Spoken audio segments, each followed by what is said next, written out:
পাকিস্তানের রাজনীতি একভাবে এগিয়েছে, যে মুসলিম লীগের দাবির ভিত্তিতে বা রাজনীতির ভিত্তিতে দেশটা ভাগ হয়েছিল, সেই মুসলিম লীগ ভাষা আন্দোলনের আবেগের তোড়ে উড়ে গেছিল। 54 সালে দেখা গেছিল মুসলিম লীগ তৎকালীন পূর্ব পাকিস্তান তার আইনসভাতে কার্যত ছিল সাম্প্রদায়িক রাজনীতির যে পরাজয়।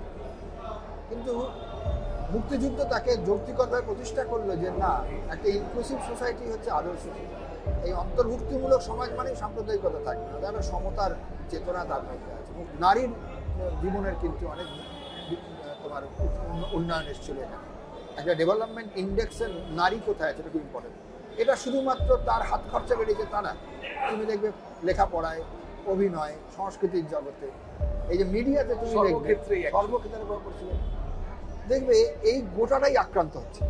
ফলো করুন আনন্দবাজার.com।